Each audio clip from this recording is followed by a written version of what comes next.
Good evening dear children's. आज आपण प्लेटो विषयी एक फास्ट रिव्ह्यू घेणार आहोत. कारण प्लेटो, ॲरिस्टॉटल आणि मॅकियावेली हे तीनही विचारवंत तुमच्या परीक्षेसाठी अत्यंत महत्त्वाचे असणार आहेत. तर प्लेटोच्या सर्वच विचारसरणीला आपल्या अभ्यासक्रमात असणाऱ्या सर्व सिद्धांत, सर्व आयडिओलॉजीज कव्हर करण्याचा आपण याच्यामध्ये प्रयत्न करणार आहोत. प्लेटोचा जन्म 428 इसवी सन पूर्व अथेन्समध्ये झाला आणि मृत्यू इसवी सन पूर्व 347 अथेन्स ग्रीस येथे झाला. कुणाचा प्रभाव होता तर सॉक्रेटिस आणि पायथागोरसचा प्रभाव होता. तत्कालीन ग्रीक परिस्थिती याचासुद्धा प्रभाव जो आहे तो त्याच्या लिखाणावरती आपल्याला दिसून येतो. कोणते महत्त्वाचे ग्रंथ आहेत तर द रिपब्लिक, द स्टेटमेंट आणि द लॉज. आपल्या राजकीय विचारवंताच्या दृष्टिकोनातून हे 3 ग्रंथ जे आहेत ते अतिशय महत्त्वाचे आहेत.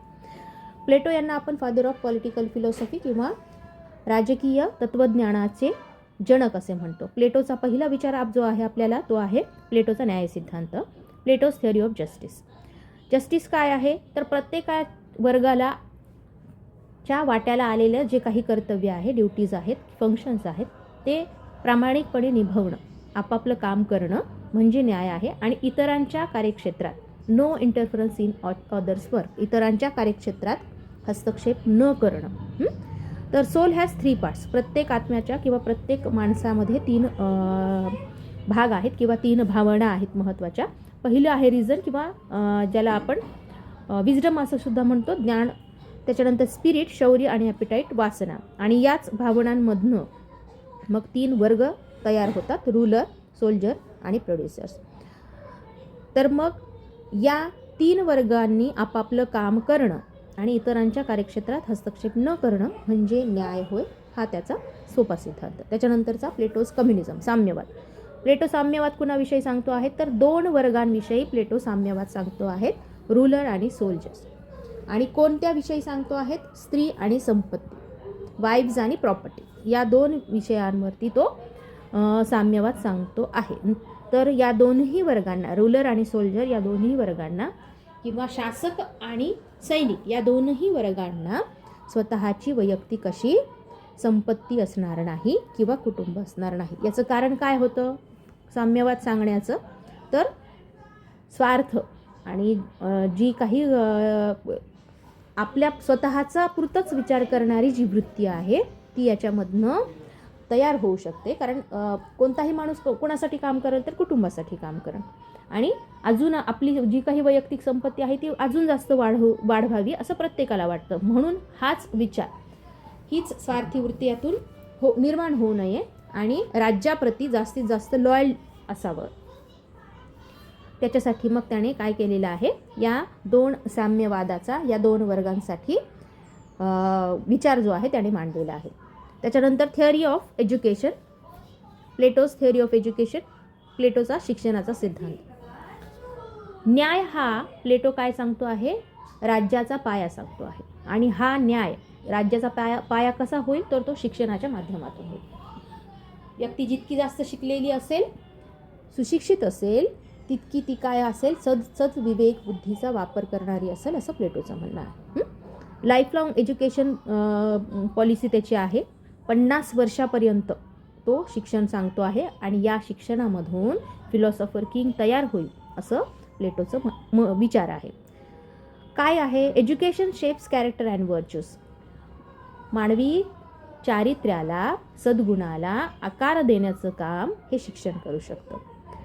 आणि म्हणून तो जे काही हे शिक्षण आहे तो अगदी 50 वर्षाची शिक्षण पद्धती तो सांगतो आहे. वयाच्या 18 वर्षापर्यंत म्युझिक, जिम्नॅस्टिक आणि जे काही धार्मिक शिक्षण आहेत त्याचा विचार तो तिथे करतो आहे. त्याच्यानंतर 18 ते 20 वर्षामध्ये तो मिलिटरी ट्रेनिंग सांगतो आहे. हायर स्टडीजमध्ये तो फिलॉसॉफी आणि मॅथमॅटिक्स सांगतो, जी वयाच्या 20 आणि 30 कालखंडापर्यंत असेल. 30 आणि 50 वर्षामध्ये तो डायलेक्टिक आणि प्रॅक्टिकल ट्रेनिंगसाठी सांगतो आहे. आणि त्या 50 वर्षाच्या शिक्षणानंतर मग जे विद्यार्थी तयार होतील ते रूलर असतील किंवा ते लष्करी क्षेत्राचे मोठे अधिकारी असतील. तर अशा पद्धतीची ही एज्युकेशन थिअरी आहे. त्याच्यानंतर प्लेटोचा आदर्श राज्य चा सिद्धांत. आदर्श राज्याचा सिद्धांतामध्ये प्लेटो न्यायाच्या सिद्धांताला जास्त महत्त्व देतो, शिक्षणाच्या सिद्धांताला तो जास्त महत्त्व देतो. 3 वर्ग जे आहेत, रूलर, सोल्जर आणि प्रोड्युसर, या 3ही वर्गाने आपापलं कर्तव्य पार पाडावं असं त्याचं म्हणणं आहे. त्याच्यानंतर कम्युनिझम फॉर गार्डियन क्लासेस जे आहेत, गार्डियन क्लासेसमध्ये फक्त 2 क्लासेस येतात, जे आहेत रूलर्स आणि सोल्जर्स. त्याच्यानंतर सब आयडियल स्टेट हा एक उप आदर्श राज्याचा सिद्धांत. आता तुम्ही म्हणाल की आयडियल स्टेट तर त्याने बघितलं, मग उप आदर्श किंवा सब आयडियल स्टेट त्याला का म्हणावं असं वाटलं. त्याने आयडियल स्टेट ची जी काही संकल्पना आहे ती मांडली होती, पण त्याच्यावरती त्याचाच जो काही शिष्य आहे अरिस्टॉटल याने त्याच्यावर टीका केली आणि इतर विचारवंतांनी सुद्धा त्यांनी टीका केली. मग त्याने काय केलं, आपल्या या विचाराला काळाच्या गरजेनुसार बदलण्याचा प्रयत्न केला आणि त्याच्यामध्ये उप आदर्श राज्याचा सिद्धांत जो आहे तो त्याने मांडलेला आहे. काय आहेत वैशिष्ट्य, तर रूल ऑफ फिलॉसॉफर किंग आहे, तत्त्वज्ञ राजा शासक असेल. त्याच्यानंतर शासनाच्या द्वारे असणारं एज्युकेशन सिस्टीम असेल. कम्युनिझम ऑफ वाईव्स आणि प्रॉपर्टीज आहे, काही प्रमाणात ती त्यांनी सब आयडियल स्टेटमध्ये कमी केली होती. जस्टिस असणार आहे, न्याय, राज्याचा पाया जो आहे तो न्याय असणार आहे. फंक्शनल स्पेशलायझेशन हे प्रत्येक त्रिवर्ग सिद्धांत आपण म्हणतो आहोत त्या पद्धतीनं प्रत्येकजण आपलं काम करेल.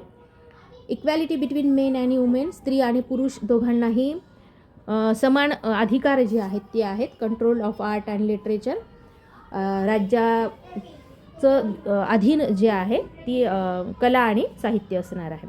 त्याच्यानंतरचा त्याचा सगळ्यात महत्त्वाचा सिद्धांत जो आहे तो आहे फिलॉसॉफर किंग किंवा तत्त्वज्ञ राजा. तर का त्यांनी तत्त्वज्ञ राजा सांगितलेला आहे, की त्याचं म्हणणं आहे जर राजा हा तत्त्वज्ञ असेल, हुशार असेल, तर आपोआपच काय होईल, प्रजासुद्धा ही त्या पद्धतीनं कार्य करणार असेल आणि स्टेबल स्टेट असेल. तर काय असेल राजा, तर त्याचं विजडम आणि ट्रूथ, न्यायावरती, ज्ञानावरती आणि सत्यावरती त्याचं प्रेम असेल. Not driven by wealth, power और डिझाईन, आणि फक्त हा जो काही राजा आहे तो फक्त शक्तीनेच हे शासन करणार नाही, तर ruling is there duty not a privilege. तो जे काही त्याचं राजा म्हणून कर्तव्य आहे तो कर्तव्य म्हणून पार पाडणार आहे. तर या पद्धतीनं, आणि तत्त्वज्ञ राजा असेल कारण की तो एक 50 वर्षाच्या कालखंडाचं शिक्षण जे आहे ते त्याने घेतलेलं असेल, त्याच्यामधून हा तत्त्वज्ञ राजा जो आहे तो त्याने मांडलेला आहे. या सगळे विचार तुम्हाला या आपल्या परीक्षेच्या दृष्टिकोनातून महत्त्वाचे आहेत. आय होप तुम्हाला ते समजले असतील. थँक्यू.